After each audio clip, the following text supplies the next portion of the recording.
아멘. 오늘 우리들에게 주시는 하나님의 말씀은 역대하 16장 1절부터 14절까지의 말씀 보겠습니다.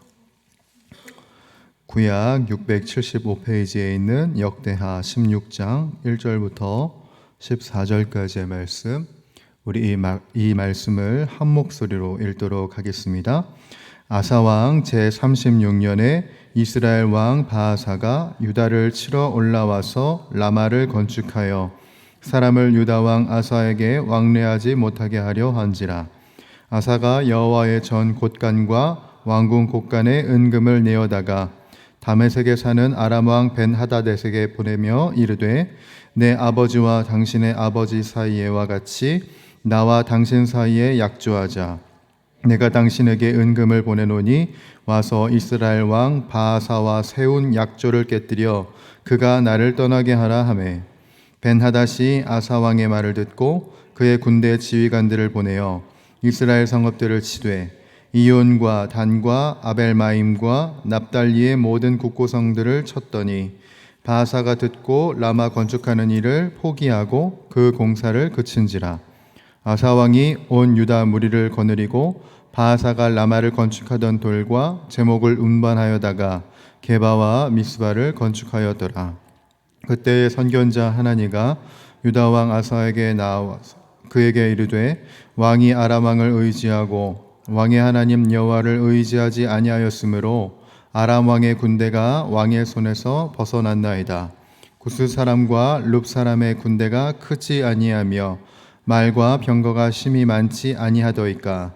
그러나 왕이 여호와를 의지하였으므로 여호와께서 왕의 손에 넘기셨나이다. 여호와의 눈은 온 땅을 두루 감찰하사 전심으로 자기에게 향하는 자들을 위하여 능력을 베푸시나니, 이 일은 왕이 망령되이 행하였은즉 이후부터는 왕에게 전쟁이 있으리이다 하매, 아사가 노하여 선견자를 옥에 가두었으니 이는 그의 말에 크게 노하였음이며, 그때에 아사가 또 백성 중에서 몇 사람을 학대하였더라. 아사의 처음과 끝까지의 행적은 유다와 이스라엘 기록되니라. 아사가 왕이 된 지 39년에 그의 발이 병들어 매우 위독했으나 병이 있을 때에 그가 여호와께 구하지 아니하고 의원들에게 구하였더라. 아사가 왕위에 있은 지 41년 후에 죽어 그의 조상들과 함께 누음에 다윗성에 자기를 위하여 파두었던 묘실에 무리가 장사하되 그의 시체를 법대로 만든 각양향 재료를 가득히 채운 상에 두고 또 그것을 위하여 많이 분향하였더라. 아멘. 한 주간의 삶을 돌아봐 보시면서 한번 생각을 해보십시오. 우리 이 한 주간이 혹시 눈에 띄는 성공이나 성취가 있었습니까? 누가 보더라도 내가 성공했어, 누가 보더라도 내가 좋은 성취를 이뤘어 하는 일들이 있으십니까? 우리는 보통 성공을 하나님의 축복이라고 생각을 합니다. 그러나 오늘 말씀은 우리들에게 경고하기를, 때론 성공이 축복이 아니라 우리의 영혼을 병들게 하는 가장 위험한 덫이 될 수 있다는 것을 우리들에게 주의시킵니다. 오늘 이 말씀은요, 한때 위대한 신앙의 개혁자였던 이 아사왕이 어떻게 무너져 내리는지를 우리들에게 보여줍니다. 아사왕의 이야기를 통해서 우리가 깨달아야 할 것은 하나님 없는 성공이 얼마나 우리들에게 치명적인지를 깨달아야 하고, 나의 신앙은 그렇게 가고 있지 않은가 점검하는 것이 바로 오늘 이 아침 우리들의 과업이 될 것입니다. 여러분, 역대하 16장 1절 우리가 읽었지만 한번 다시 보시면 이렇게 시작을 합니다. 아사왕의 통치 36년에 북이스라엘의 바하사 왕이 이제 유다를 압박하기 위해서 라마라는 성을 건축하기 시작을 합니다. 이제 곧 남유다와 북이스라엘이 전쟁이 날 수 있는 아주 큰 국가적 위기에 처해 있는 게 바로 이 역대하 16장의 배경이죠. 자, 이때 아사왕은 어떻게 반응을 합니까? 곧 전쟁이 날 수 있는 상황. 유다라는 나의 나라가 지금 이제 전쟁이 날 수 있는 이 상황에 어떻게 반응하나요? 역대하 14장만 보더라도 구스 사람들이 백만대군을 이끌고 쳐들어왔을 때 주여 우리를 도우소서라고 부르짖는 모습을 보였습니다. 그런데 오늘 역대하 16장을 보게 되면 그 모습이 온데간데 사라진 것을 우리들이 보게 됩니다. 자, 여러분 3절 볼까요? 자, 3절 함께 읽겠습니다. 시작. 내 아버지와 당신의 아버지 사이에와 같이 나와 당신 사이에 약조하자. 내가 당신에게 은금을 보내노니 와서 이스라엘 왕 바아사와 세운 약조를 깨뜨려 그가 나를 떠나게 하라 하매 라고 하는 거죠. 그는 하나님의 성전 곳간에 있는 모든 은금을 꺼내서 이방 나라인 아람 왕에게 보냅니다. 돈으로 동맹을 사는 거죠. 그래서 이 문제를 해결하려고 합니다. 그리고 이 계획이 아주 완벽하게 성공을 해요. 4절과 5절을 보게 되면 이렇게 기록이 되어 있습니다. 벤하닷이 아사 왕의 말을 듣고 그의 군대 지휘관들을 보내어 이스라엘 성읍들을 치되 이온과 단과 아벨마임과 납달리의 모든 국고성들을 쳤더니 여러분 어떻게 돼요? 바아사가 듣고 라마 건축하는 일을 포기하고 그 공사를 그친지라. 북이스라엘 왕이 남유다를 칠 계획을 이제 철회하는 거죠. 왜냐하면 지금 아람 왕에게서 계속 공격을 당하고 있기 때문에 말이죠. 자, 아람 왕이 북이스라엘을 공격하자 이제 바아사가 물러납니다. 인간적인 눈으로 보면 이것은 아사 왕이 비전에 굉장히 뛰어난 외교술이라고 볼 수 있죠. 눈부신 성공이라고 이야기할 수 있을 것입니다. 그러나 바로 이 지점이 바로 오늘 본문 말씀이 우리들에게 주는 핵심입니다. 우리는 기도 없이 시작한 하루, 그리고 간구 없이 이룬 성취, 주님과의 교제가 빠진 성공은 반드시 경계를 해야 합니다. 하나님 없이 해결되는 경험은 무엇을 낳게 되냐면 내 힘과 내 지혜만으로도 충분하구나 라는 교만을 낳게 되고, 이런 교만은 결국 치명적인 덫이 되어 나의 인생에 큰 폐악을 이루는 장애물이 되기 때문에 그렇습니다. 아사왕 역시 그렇죠. 과거 놀라운 신앙의 체험이 있습니다. 그렇죠. 역대하 14장에 얼마나 놀라운 신앙적 체험을 합니까? 기도로 백만대군을 이겼단 말이죠. 근데 이제 자신의 경험과 능력을 하나님보다 더 신뢰하기 시작한 모습을 오늘 본문에서는 보이기 시작합니다. 아사왕이 북이스라엘의 침공을 막아낸 것이 인간의 눈에는 성공이었지만 여러분 말씀을 보시면 하나님의 평가가 달랐다는 것을 우리들이 보게 됩니다. 하나님은 선견자 하나니를 보내죠. 그리고 아사의 마음을 꿰뚫어 보게 하십니다. 특별히 여러분 하나니의 책망은요, 하나니의 책망은 열왕기서에는 없는 내용입니다. 역대기서에만 있는 내용이에요. 즉 역대기 저자가 의도적으로 이 부분을 강조하기 위해서 삽입해 놓은 내용이라고 볼 수 있습니다. 본문을 보시면 아시겠지만 하나님은 아사의 성공을 칭찬하지 않습니다. 여러분 7절 보시지요. 그때 선견자 하나니가 유다왕 아사에게 나와서 그에게 이르되 왕이 아람 왕을 의지하고 왕의 하나님 여호와를 의지하지 아니하였으므로 아람 왕의 군대가 왕의 손에서 벗어났나이다. 이 말은 뭐냐면 당신 불신앙으로 성공을 이뤘군요. 당신 지금 신앙의 힘으로 한 것이 아니라 자신의 경험과 자신의 지혜로 한 것입니다. 자, 이 일이 어떤 일을 낳게 될 것이냐면 이 일이 일어날 것입니다. 그래서 9절을 선포해요. 여러분 9절은 함께 읽겠습니다. 시작. 여호와의 눈은 온 땅을 두루 감찰하사 전심으로 자기에게 향하는 자들을 위하여 능력을 베푸신다니 이 일은 왕이 망령되이 행하였은즉 이후부터는 왕에게 전쟁이 있으리이다 하매 라고 하는 거죠.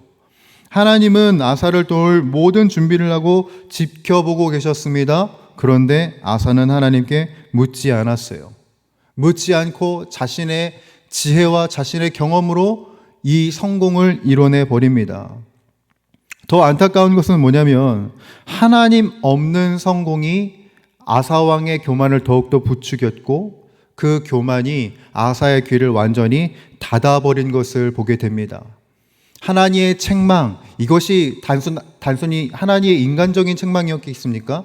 하나님의 책망이었지만 그는 회개하기는커녕 뭘 하냐면 분노해서 하나님을 옥에 가두고 백성들을 학대하기 시작합니다. 하나님 없는 성공이 이 아사왕을 완고한 사람으로 만들어 버린 것이지요. 여러분 기억해야 합니다. 하나님의 말씀이 들리지 않는 성공이야말로 가장 위험한 성공인 것입니다. 그러한 인생을 살아가는 아사 왕이었지만 그럼에도 불구하고 하나님은 아사에게 마지막 기회를 주시는 것을 보게 됩니다. 그의 인생 말년에 아주 심한 병이 들었는데요. 이 극심한 고통을 통해서 다시 겸손할 수 있는 기회, 하나님을 다시 찾을 수 있는 기회를 주시는 겁니다. 그런데 그때 아사는 어떻게 하는가? 여러분 12절 보십시오. 아사가 왕이 된 지 39년에 그의 발이 병들어 매우 위독했으나 병이 있을 때에, 여러분 이건 함께 읽어봅니다. 시작. 그가 여호와께 구하지 아니하고 의원들에게 구하였더라 라고 되어 있는 거예요. 12절은 지금 아사왕의 인생을 향한 최종 평가와도 같은 것입니다. 아사왕의 패턴이 완전히 굳어져 버린 것이죠. 위기 앞에서 하나님을 찾았던 그 아사왕이 이제 고통 속에서도 끝까지 인간적인 방법을 의지하는 완악한 왕이 되어버린 것입니다. 하나님이 돌이킬 기회를 주셨어요. 그런데 끝내 그 기회를 붙잡지 않습니다. 이렇게 아사왕의 이야기가 끝이 나요, 여러분. 여러분, 이 아사왕의 전체 이야기가 우리들에게 보여주는 바가 무엇이겠습니까? 하나님 없는 성공, 위험합니다. 그런데 이 아사왕의 이야기를 전체적으로 볼 때에 우리가 깨달을 수 있는 하나의 지점은 뭐냐면, 신앙이란 순간의 탁월함이 아니라 끈질긴 지속성에 있는 것입니다, 여러분. 한때 뜨거웠던 경험, 한때 위대했던 헌신, 그것이 우리들의 마지막을 보장해 주지 않습니다. 매일의 삶 속에서 넘어지고 실패하더라도 끝까지 하나님을 의지하는 그 꾸준함이 우리의 신앙을 지켜주고 뿐만 아니라 우리들의 인생을 지켜주는 믿음의 버팀목이 된다는 것을 우리들은 잊어서는 안 되는 것이죠. 아사왕의 이야기가 이 왕의 이야기구나 라고 그치면 안 되고, 이것이 나의 이야기가 될 수 있다는 것을 경계해야 하고, 이렇게 살아가지 않도록 우리들은 깨어 있어야 한다는 것입니다. 여러분, 말씀을 마무리합니다. 여러분, 우리 오늘의 성공, 우리가 지금 오늘 누리고 있는 그 성공은 어떤 성공입니까? 하나님과의 아름다운 교제 안에서 하나님과 함께 이룬 감사의 열매입니까? 아니면 하나님께 기도함 없이, 하나님께 여쭌 없이 내 힘으로 이룬 교만의 증거인가요? 다시 한 번 더 말씀드립니다. 하나님 없는 성공은 우리를 하나님에게서 더 멀어지게 만드는 가장 위험한 성공일 뿐입니다. 바라기는 우리 삶의 모든 순간에 아사왕의 마지막 모습을 기억하면서 나 자신을 돌아보기를 바랍니다. 성공의 순간에도 고통의 순간에도 변함없이 주님을 찾고 의지하는 우리 모두가 될 수 있기를 축원합니다. 그리고 순간의 탁월함이 아니라 평생에 걸친 꾸준함으로 주님과 함께 동행할 수 있는 저와 우리 모든 주의 권속들이 되실 수 있기를 주님의 이름으로 간절히 축원합니다. 함께 기도하겠습니다.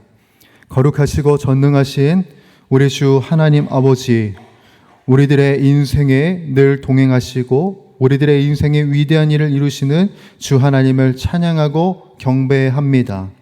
십자가의 공로뿐만 아니라 우리들의 인생을 온전히 세워주시는 그 하나님을 잊지 않는 우리들의 인생이 되게 하여 주옵소서. 나의 기준과 나의 경험과 나의 지혜가 왕이 되는 것이 아니라 나의 인생을 이끄시는 주님만을 왕으로 삼는 나의 신앙이 되게 하여 주옵소서. 그래서 아사왕과 같은 결말이 아니라 주님과 함께 온전히 동행하는 그 은혜의 나날들을 누릴 수 있는 우리 모든 주님의 권속들 되게 하여 주옵소서. 순간의 탁월함에 흔들리는 것이 아니라 꾸준하게 주님과 함께 걸어갈 수 있는 신실한 종이 되길 원합니다. 민감한 마음을 허락하시고 민감한 영을 허락하여 주시사 매일같이 주님과 대화하고 주님께 아뢰고 주님께 듣는 우리들의 신앙이 되게 하여 주옵소서. 그렇게 우리 가운데 역사하실 주님을 기대하오며 주 예수 그리스도의 이름으로 간절히 기도드립니다. 아멘. 이 시간 주님 가르쳐 주신 기도 함께 드리겠습니다. 하늘에 계신 우리 아버지, 아버지의 이름을 거룩하게 하시며 아버지의 나라가 오게 하시며 아버지의 뜻이 하늘에서와 같이 땅에서도 이루어지게 하소서. 오늘 우리에게 일용할 양식을 주시고 우리가 우리에게 잘못한 사람을 용서하여 준 것 같이 우리 죄를 용서하여 주시고 우리를 시험에 빠지지 않게 하시고 악에서 구하소서. 나라와 권능과 영광이 영원히 아버지의 것입니다. 아멘. 우리 함께 기도하며 나아가도록 할 때 하나님 아버지, 오늘도 우리들의 머리부터 발끝까지 성령으로 충만하게 하여 주시옵소서. 매일매일의 삶을 주님께 뜻을 묻고 주님께 뜻을 듣는 귀한 신앙이 되게 하여 주옵시고 나의 기준이 아닌 하나님의 기준으로 삶을 살아가고 주님의 사명을 이뤄가는 나의 인생, 나의 신앙이 되게 하여 주옵소서. 오늘도 마땅히 기도할 바를 알게 하여 주옵시고 우리들의 인생 속에 모든 것을 합력하여 선을 이루시는 하나님의 하나님 되심을 경험하게 하여 주옵소서. 우리 한국교회를 위하여서 기도하겠습니다. 한국교회의 말씀과 기도의 능력을 충만하게 부어 주옵소서. 복음과 하나님의 주인 되심을 잃어버린 이 교회가 다시금 똑바른 길을 찾게 하여 주셔서 복음을 자랑하고 하나님의 하나님 되심을 자랑하여 이 어두운 세상에 영적 대안을 제시하는 주님의 교회가 되게 하여 주옵소서. 저 북녘 땅에 있는 우리 주님의 권속들을 위하여서 기도하겠습니다. 북한 주민들이 주체 사상으로부터 벗어나게 하여 주옵시고 우상 체제가 있는 김정은 우상 체제가 있는 그 땅에 복음이 자리 잡아 평화적인 통일이 이루어지게 하여 주옵소서. 우리 나라와 민족을 위하여서 기도할 때 나라 안팎이 혼란스럽습니다. 이 혼란스러운 상황 속에서 하나님의 뜻을 발견하게 하여 주시옵고 우리 위정자들 하나님을 경외하는 그 마음을 허락하여 주옵소서. 자신들의 당리 당략에서 벗어나 서로 협력하게 하여 주옵시고 백성과 나라가 잘 되는 길이 무엇인지 고민하고 실행하게 하여 주옵소서. 우리 주차장 부지가 원만하게 확보될 수 있도록 기도해 주시고 또 우리 교회 안에 있는 17명의 수험생들이 있습니다. 주님의 뜻 안에 비전을 찾게 하시고 바른 길을 찾아갈 수 있는 신실한 주님의 종들이 되게 하여 주옵소서. 여러분들이 가지고 나오신 기도의 제목들과 그리고 우리들의 기도가 필요한 우리 환우들을 위하여서 이 시간 잠잠하게 주님을 기대하며 기도하며 나아가도록 하겠습니다. 함께 기도하시겠습니다. 사랑이 많으신 주님, 오늘도 은혜가 풍성하신 주 하나님 아버지의 은혜 안에 잠기어 오늘도 나의 인생과 나의 삶과 나의 모든 것을 주님께 내어드리며 나아갑니다.